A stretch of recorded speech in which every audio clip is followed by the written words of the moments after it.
When I was little and we used to move all the time, I would write these notes and I would fold them up really small and I would hide them. What did they say? They were just like things I wanted to remember, so that if I ever wanted to go back, there'd be a piece of me there waiting.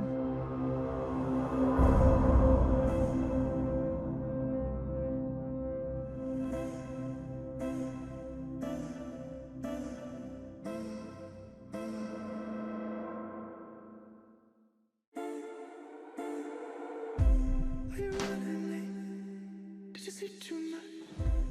All the awful dreams felt real at night. Did you know her? She waking up? Did she die in the night? Leave you alone. What is it you like about this house so much? History? No place like home. That's a business.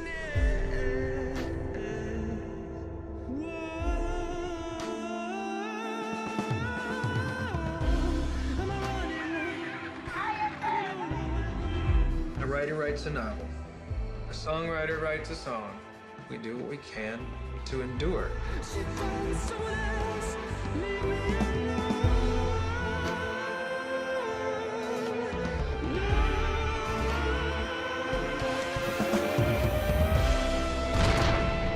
We build our legacy piece by piece, and maybe the whole world will remember you, or maybe just a couple of people, but you do what you can to make sure you're still around after you're gone.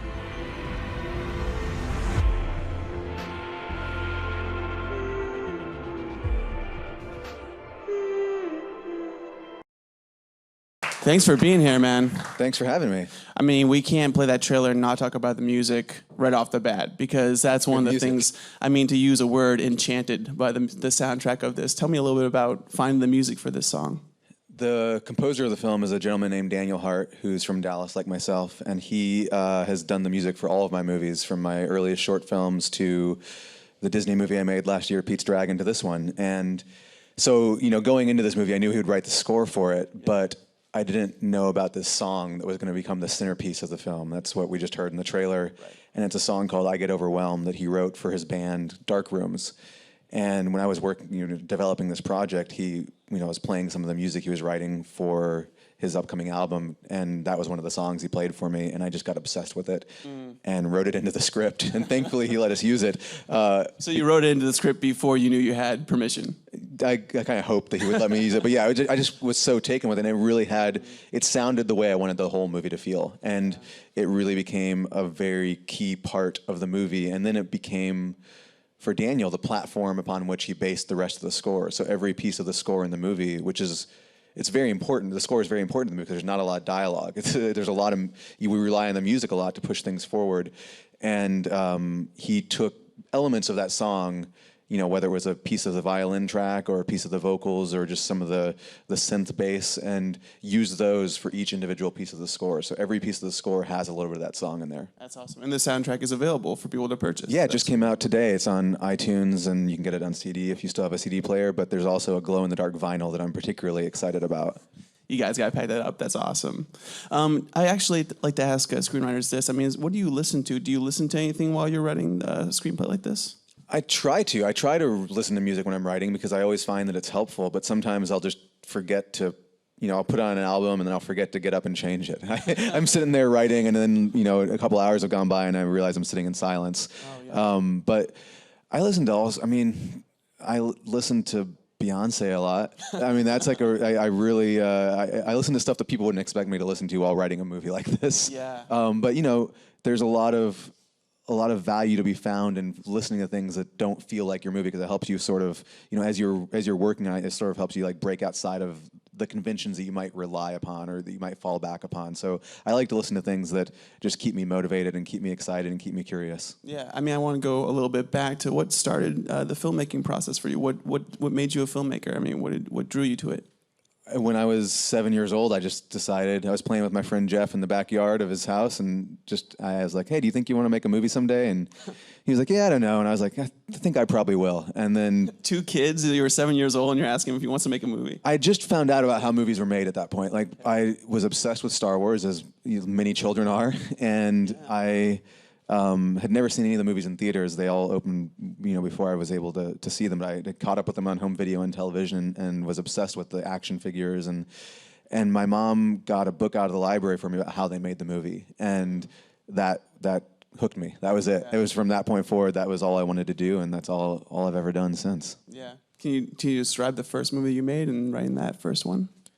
The very first movie I made when I was 7 years old was coincidentally a ghost story. Oh, really? And it starred my brother in a sheet haunting my other brother at night. Oh, and it ended with him like spraying him with water and the ghost dissolved. So I've been clearly not only just making movies since I was 7, but making the same movie since I was 7. Since here we are again with another ghost in a sheet. I was going to ask you when the start of this idea came. I mean, was it at that 7, or when did it re-emerge, the ghost story? I mean, I've always loved haunted house movies. I love scary movies. I love ghost movies of all. I love the Paranormal Activity movies. I love the Conjuring movies. I love Poltergeist. I also love The Shining. I love the stranger, more esoteric, art films. But I love ghosts. It's a wonderful vehicle for communicating all sorts of ideas about who we are, where we go, what the meaning of life is. This particular film was based on 2 ideas. One of them was the idea of making a very traditional haunted house movie in which the ghost looks like a guy wearing a sheet. I thought that was both very funny, but also oddly bittersweet. The image is so sort of, there's a patheticness to a ghost in a bed sheet that works really well for a child's Halloween costume, but when you put it in a real world setting, has a very bittersweet quality, a pathos to it. So that image was something I'd been wanting to utilize for a while. And then the other thing was that my wife Augustine and I had just moved to LA to work on another film, and we had left the home that we had in Texas behind, and I was just really upset about that. And I really had I didn't want to move. I didn't want to leave this house that wasn't even a house we owned. It was just a little house we were renting, but it was the first house that we had bought or moved into after we got married, and so it meant a lot to me. And when I moved out of it, I was just really upset and didn't want to leave it behind. And I was just, wondering why I get so attached to physical spaces, and I wanted to make a movie that sort of explored that idea and was, so in a way, this is sort of therapy for me about why I don't like to move, which we're about to do again. We're about to move once again, so I'm going to go through it all again, but hopefully I'm in a better place this time. Well, maybe you'll get another screenplay out of it. Yeah, exactly. I mean, the cast is so incredible in this. I mean, it's a small cast. It's Casey Affleck and Rooney Mara, and they're so fantastic. And you had worked with them before. I mean, is this something that you brought to them in the infancy stage, or did you come to them with a polished script and say, let's do this together? It was both. It was both in the project's infancy, but with a polished script, because the script was written very quickly. I wrote it in about, in just a few days, but it was only 30 pages, so it didn't take that long to write. And I, decided I wanted to make this movie. I knew I had a window in the summer that I could make it, and then I sent it to them and just said, hey, I'm making this weird little thing in Texas this summer. Do you guys want to come do it? And we're not going to tell anyone. We're going to do it in secret. And they both were excited to do that. And one of the, the rules I had for making this movie was that I only wanted to make it with friends. I wanted to just keep a very close family of friends together. I want to get us all together, just make this, in secret in Texas without a big crew, not a lot of people knowing about it. And luckily enough, having made a movie with both of them before, I can count them as friends and reach out to them just as a friend. So it wasn't like reaching out to agents saying, here's an offer for an actor. Will they accept it? This was just me sending them text messages saying, hey, I think I might make this thing. I'd love for you to be a part of it. And they both thankfully were. I mean, keeping a secret in Hollywood is a very hard thing to do, especially when all the raps and Hollywood reporters are all looking for that next story. I mean, was that something that you were like, hey guys, don't tell anybody, let's do this on the DL? And I mean, everyone kind of knew that was the plan, and it wasn't because we wanted to, keeping secrets is fun, but more importantly, we just didn't want people to be expecting this. We didn't want this to have a sense of anticipation already built into it before we'd shot a single frame, because it was such a strange film and such an unusual film, and I didn't honestly know if it would work. I was very aware of the fact that we might fall flat on our faces making this movie, and if that happened, I wanted that to be in private. I didn't want everyone to, a year from now asking like, hey, what happened to that weird movie that got announced in the trades? Did that ever, where did that go? Because as soon as people start expecting a movie or anticipating a movie, they attach all sorts of ideas to it, and you, as a filmmaker, feel the weight of that. When you are making a movie and the casting announcements get announced in the trades, all of a sudden people start having an idea in their heads of what the movie's going to be, and it's impossible not to be aware of that while you're making it. And sometimes that's fine. Sometimes it's totally fine. For most movies it is. But for this movie, because it was such a personal and small and unusual film, I really wanted to be liberated from that and not have the weight of expectation on our shoulders. Yeah, I mean, I really enjoyed it in The Body Saints. I highly recommend people see it if they haven't already. I mean, what was the experience on that set that made you develop the relationship with those actors and know that they'd be able to do something like this together as well? We're all vegan, so that made it really, we just got together and catering, so it was catering. We just got together and ate dinner a lot together because we were the only vegans in town. The chemistry that the two of them have is really profound, and that movie was not meant to be a love story. It wasn't meant to be a romance, and yet it turned into that because their chemistry was so profound. We ended up shooting more material with the two of them together because we just wanted to see them on screen more. And so I knew going into this film that I needed the two protagonists to have a tremendous amount of chemistry from the get-go, and hopefully a built-in history from the get-go, because ultimately, I mean, this isn't a spoiler, but Casey dies 10 minutes into the movie, and the rest of the film, he looks like this. Yeah, exactly. And I wanted the sense of loss that accompanies his death to be profound, and I wanted his wife's, emotional response to be profound. And I knew that if I had two actors who had an amazing chemistry together, they could communicate that shared history, that deep love for one another with very little screen time, and they do. Yeah. I mean, I love the film, and watching it is so fantastic and enjoyable. And I did have the question, I mean, is Casey Affleck actually under that sheet, or did he just phone in the first scene and then bounce and you gotta... He doesn't phone it in. He commits, he puts, I sent him pictures of the costume in advance. I was like, here's what you're gonna be wearing for, 90% of this movie. Yeah. And he was excited by that. Yeah. On a practical level, there are scenes in the movie where he and the ghost are on screen at the same time. We had to do some pickups. So there are times where someone else is under there, but he was upset that anyone else was going to wear this costume. He didn't want to bequeath it to anyone, and he wanted this role to be his. So I, give a tremendous amount of credit to him for having the willingness, the desire, and the excitement to just completely, subjugate himself to this experience and to perform without any of the normal tools that an actor would have at their disposal, because he doesn't get to speak, he doesn't get to show his face, he barely gets to move.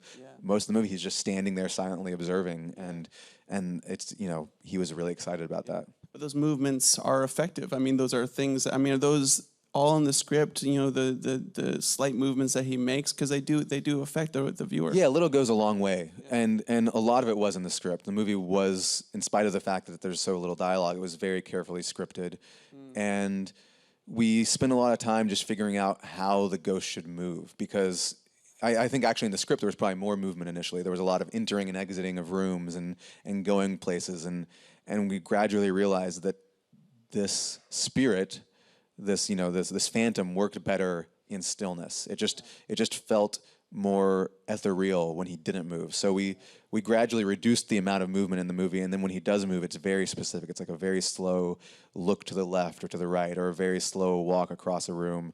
And there's this grace to it, this elegance to it that sort of transcends the simplicity of the costume. And it was really hard to get that. It took a lot of trial and error and a lot of clunky days on set where the ghost wasn't working and where it just felt goofy to achieve that sort of that grace that it does have. Right. I mean, and it's not always. Every once in a while, it's affected, and there's some things go, flying in the night, and people are shocked and scared. I mean, there's some traditional poltergeist style. Yeah, exactly. So that's the thing I love about it, is like you don't really expect what you're getting scene to scene.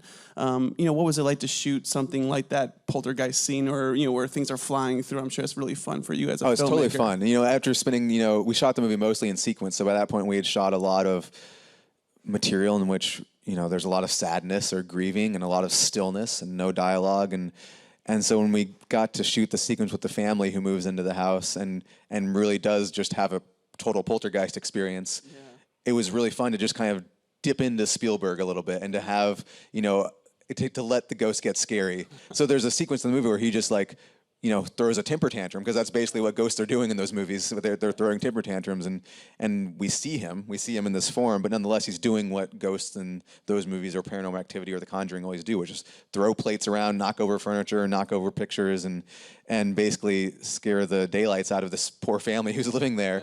And that was a lot of fun. It was really fun to just cut loose and do that, to have lights flickering, to have actors getting to scream, and at the same time it was really interesting because what he's doing is not right. Like, the movie's not on his side at that moment. He's doing something wrong, right. And there's a shame to that. And so even though we had the fun of getting to throw plates around and break plates against walls and having all the actors, get a cut loose for once, it also got serious really quickly once that temper tantrum was over, and he saw the damage he had inflicted and the terror he had inflicted on these little children. Yeah. So it was fun, but then it got serious again. Yeah, I mean, was there anything that you guys watched or that you watched in particular as sort of influence for different scenes or things that you were like very much into while you were making this? We talked a lot about other movies that we'd seen, but we didn't go back and watch them. And we talked a lot about movies like a lot of there's this French director named Chantal Akerman who made films that had a lot of really long takes that really last for a long time. You get to really spend a lot of time observing characters doing various processes, and that was something that we love those movies, and Casey was a big fan of them, and we talked a lot about them, but we didn't go back and rewatch them. Yeah. There's another filmmaker from Thailand named Apichatpong Veerasethukkal who made this film called Uncle Boonmi Who Can Recall His Past Lives that won the Palme d'Or at Cannes a couple years ago, and that was another movie that we talked about a lot. But again, we didn't want to go back and rewatch it because we didn't want to be too directly influenced by it. But right before the movie opened, right before we shot, The Conjuring Part 2 opened. So we all went to go see that, and we talked a lot about that. That was like, especially for when the sequences where it gets scary, it was like, let's make this, our riff on The Conjuring Part 2, except we're going to see what the ghost looks like, and he's going to look like that. That's awesome. I do also, talking about the stillness and the slow movements and the processes. I feel like a lot of people are going to be talking about the Rooney Mara pie scene. I feel like everybody's already, basically she's in this moment of grief, and she's eating a whole pie in one long camera shot. I mean, what was it like to film that in that moment? And she conveys so much in that moment. It's no speaking at all. Yeah, I mean, that was the intent of it, was to just have a moment that, I mean, it's funny because everyone does talk about it, and I feel that most people will now go see the movie knowing that that's a scene that will happen. And 2 minutes into that scene, and my hope is that all of the anticipation will just kind of dissolve because it's still going on. It just keeps going and going. And what she is going through in that scene is profoundly sad and uncomfortable. And the fact that we're watching her in this incredibly private moment is meant to be uncomfortable. And it just keeps going, and hopefully audiences' minds will wander and then return, and you'll find yourself finally in sync with her on an emotional level. And it's okay to talk about it because it's easy to say, like, oh, Rooney Mara eats a pie in a movie, but it goes beyond that. Yeah. It goes beyond that, and it was a really beautiful scene to shoot because there wasn't much for me to do. It was all on her, and she took that scene and ran with it. And I told her, just make it as long as you need to make it, and when you're done, we'll cut, and that'll be it, and we'll only do one take of it.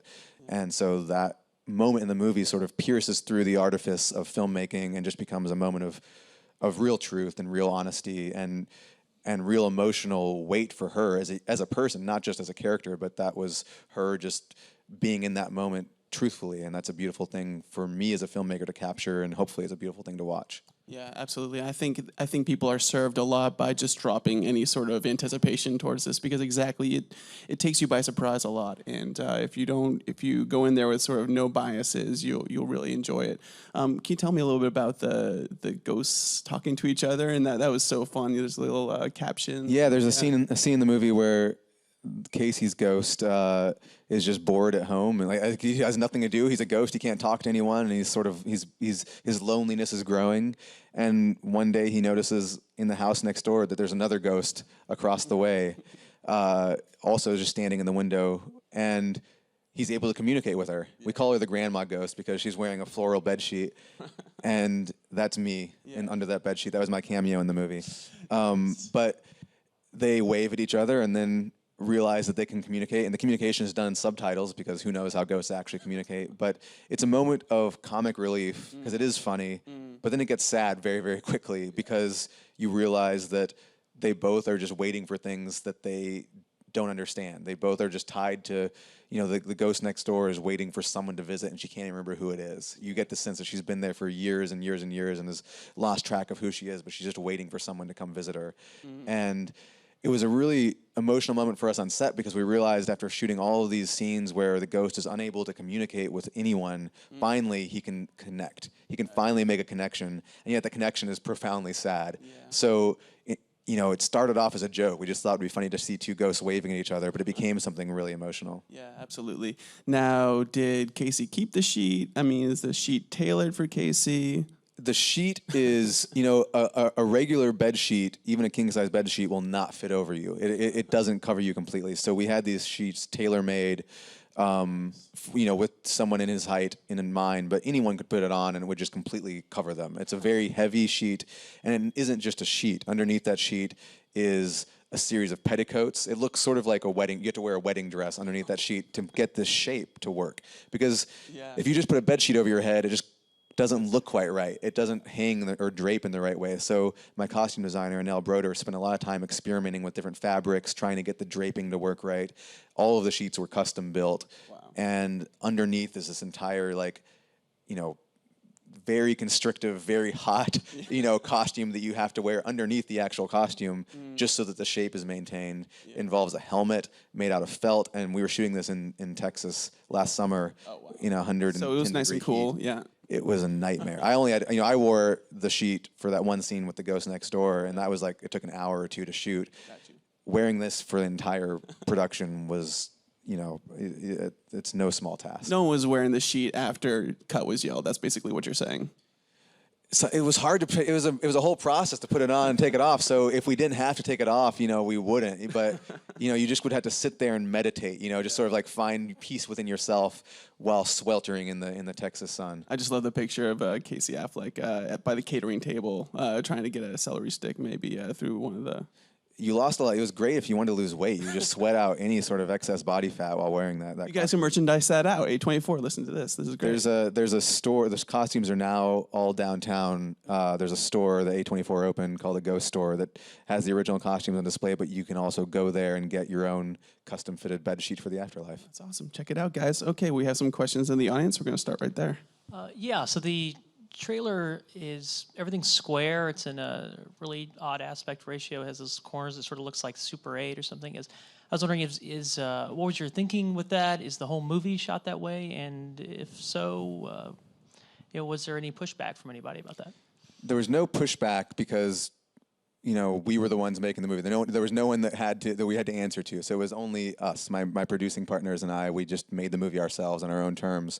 So we just committed to that from the get-go. That was the first line of the script, in fact, that this movie would be presented in the 1:3:1 aspect ratio. And that's an aspect ratio I like as a cinephile, as a moviegoer. I like seeing it. All the classic Hollywood movies before widescreen was invented were shot in that aspect ratio. And a lot of movies now, like Kelly Reichardt films or Andrea Arnold films, utilize it to great effect. And I'd been wanting to use it for the right film, and this felt like the right film because it's about a character who's stuck in a box.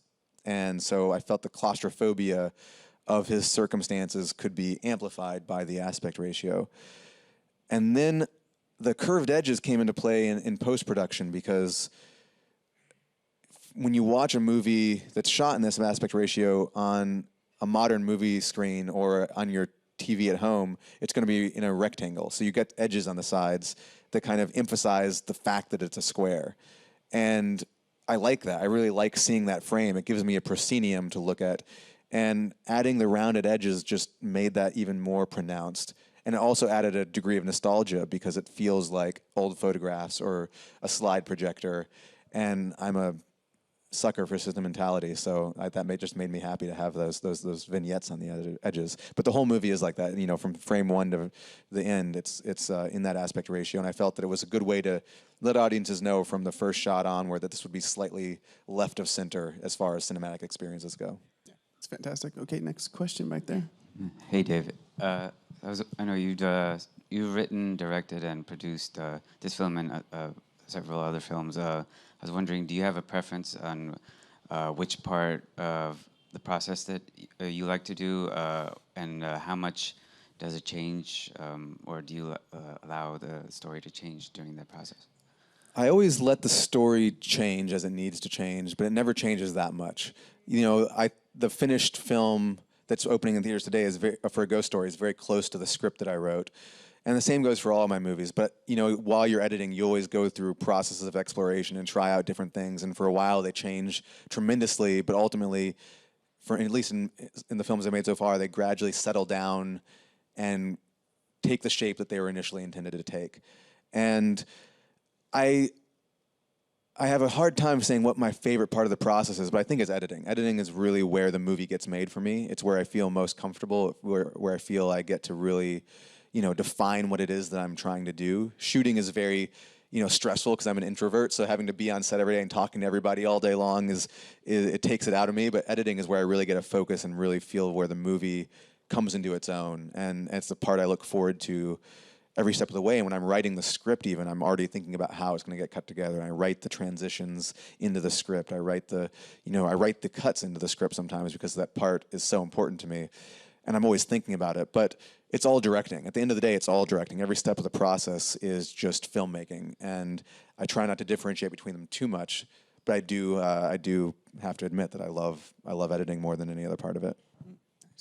We got one last question right there. Hi, David. I was wondering, how was it like working with Kesha?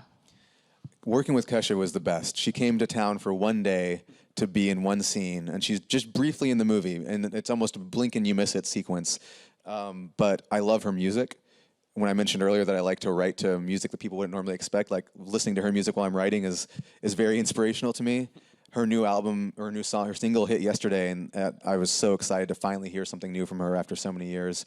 But this movie has a song that's co-written by her, and that was sort of a dream come true for me, because we have a party sequence in the movie that's a very key sequence in the film. And initially, Toby, my producer, asked me what kind of music I wanted playing, and I said, oh, we should have a Kesha song. Let's see if we can get a Kesha song.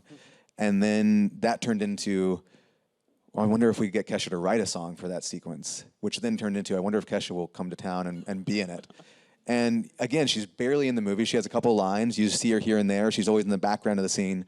But she provides this effervescent spirit to that sequence that whether audiences know it's her or not, I feel she made a huge contribution. And of course, the song she wrote is wonderful. Yeah. And I would love to keep making movies with her. And I'm personally just so thrilled that she has a new album coming out, because it's been far too long. Absolutely. Well, it pays off for sure. And the movie is a ghost story. And guys, check it. Try to see it in a theater if you can. Spread the word. Thank you so much for being here, David Lowery. Thanks so much. It's been a pleasure.